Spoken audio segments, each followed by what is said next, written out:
One. Hello YouTube, my name's ETC Gaming and we're here with a very special thing going on here today. It's a very good stream, I think. We're here with a live Vietnam veteran, Jerry Harris, and we're just going to hear about what he has to say today. Would you like to tell YouTube hello and how are you doing? Hello America, how are you today? May God bless us all.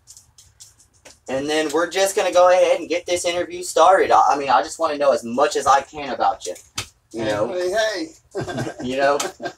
Jerry's a close personal friend of mine and the family's, and that's how I know him. And, you know, it was nice for him to let us get this chance to, you know, ask him a couple personal questions, you know?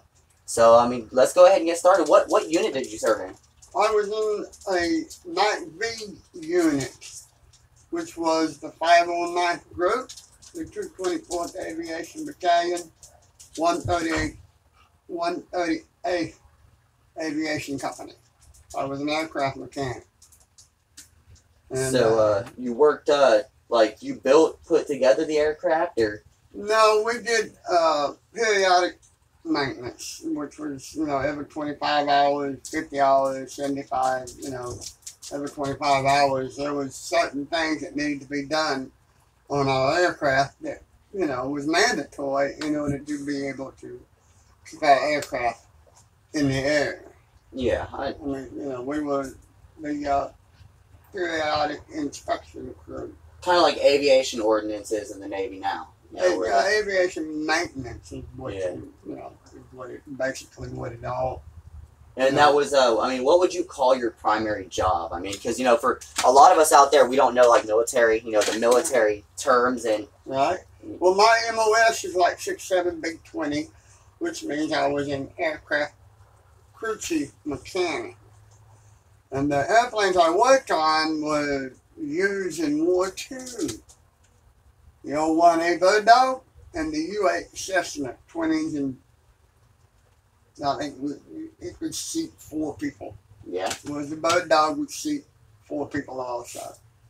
The Bird Dog had a R985 radio type engine, and the Cessna had a twin engine, I think like 456, all aluminum head. Everything was aluminum. Even back then, they had aluminum heads on the engines? Everything was aluminum. That's crazy. Yeah. It had to be light to fly. It had to be light to fly, yeah. So, I mean, and what was your rank? E4, Spec 4. I went over as a PFC and came back as Spec 4. And they offered me E5 if I would serve another 6 months. And I said, no, that's okay. How long did it take you to get your rank, to get your ending rank in the military? 2 years. 2 years. Yeah. And I was in the Army for 3 years. Were you cross-trained anywhere else other than, you know, your... No, not really, so to speak. I was basically an aircraft mechanic all my time. You owned your primary job. That was it, yeah. I mean, just, you know, you'd have an inspector come in and inspect the aircraft, and then we would come in behind him and repair everything that he wrote down that needed to be repaired. And then, of course, you had your nomenclature. Like I said, every 25 hours, you had to do something. There were certain things that needed, like changing the oil, you know, the simple things that needed to be done to make sure that nothing went wrong. Yeah, and it's an important job because, you know, there's not a good mechanic on the ground when them birds get in the air. I mean, it's... Well, yeah, you know, they are pre-tested before they take off on flight, but still, you know, it had to be done, and it has to be done even today. It's not just like it happened, you know, 40, 50 years ago. I mean, you have to perform maintenance on your vehicle, whether it's a car, an airplane, a boat, or whatever. Yeah. If you don't, guess what? You're sitting on the side of the road, or needless to say, up in the air, you know.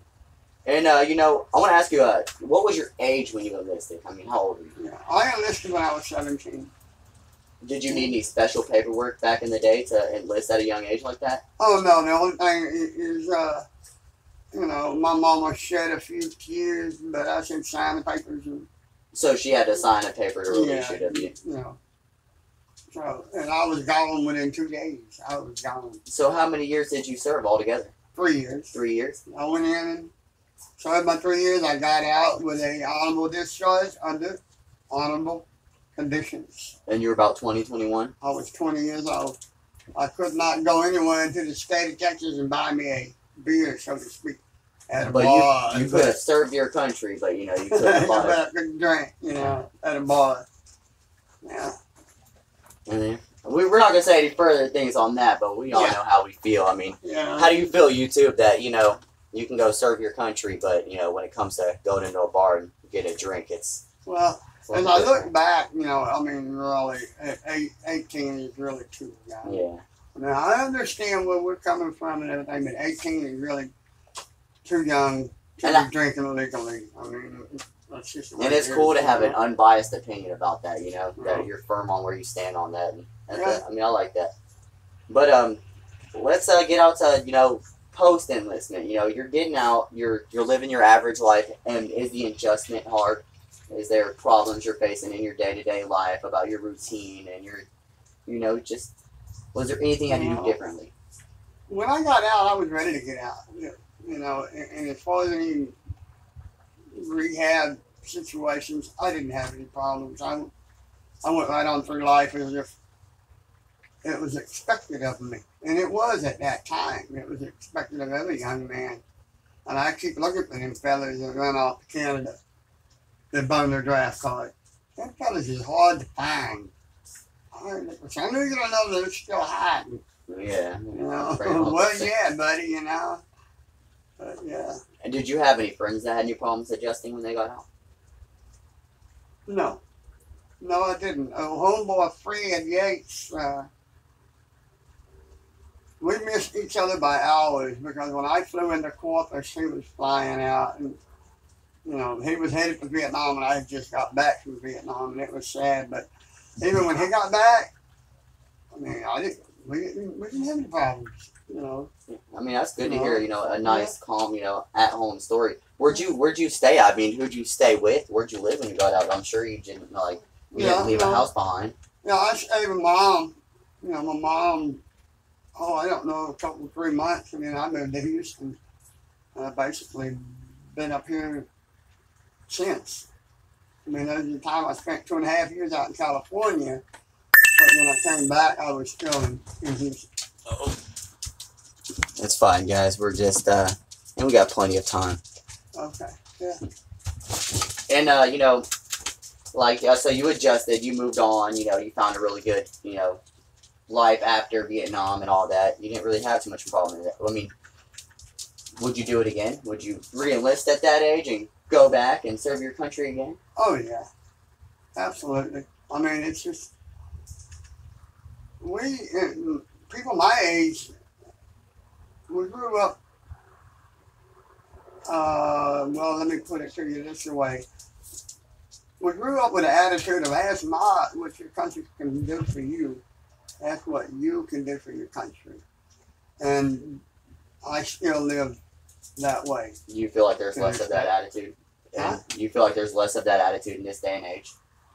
I mean, honestly, you're not on trial. I mean, just how do you feel?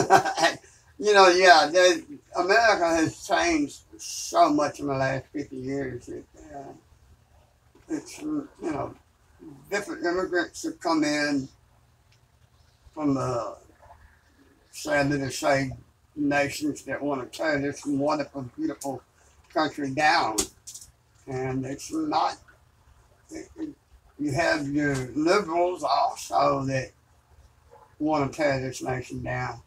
And I am conservative, and I'm not afraid to fight anybody or anything that tells me it's going to take my freedom away from me.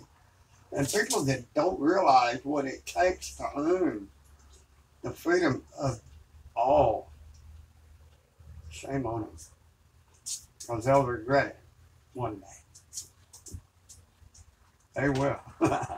And that's a very serious standpoint. I mean, a lot of people out there will try to crucify you for your opinion, but, the reason we live in this country and, pledge allegiance to this country is to have an opinion, to have a free opinion that you're allowed to share. Right. That's right. There's no other nation in the world where a leader from another nation could come to this nation and degrade our president, i.e. Venezuela, Chavez.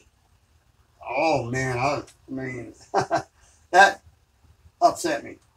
But it's the privilege that we have known as freedom in America.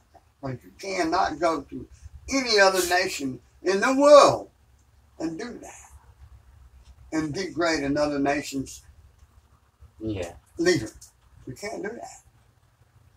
And I like that stance too, that, you know, you disagree, but you still agree that everybody has the right to that opinion because it's what you fought for. It's what you went for. It's what we fought for. Everybody. I mean, War II veterans, you know, greatest generation in the history of mankind. You know, it wasn't hard overseas. I mean, it was just as hard at home as it was overseas. Yeah. You know, because people at home had to sacrifice. Rationing, scrapping. Everything, yeah.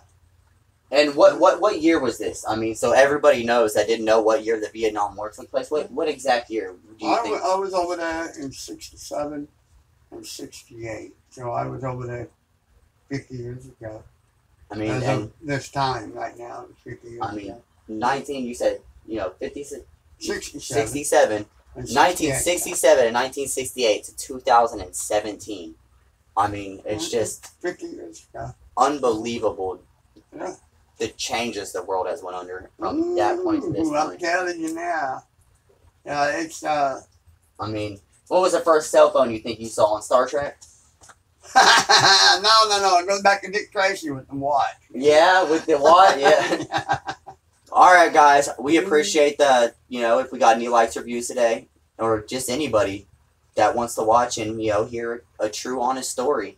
I mean, this is about as American as you're going to get right here, and we'd really appreciate it if, you know, you spent the time and watched the full video to maybe learn something that you didn't know, or maybe get to know somebody that you didn't know about.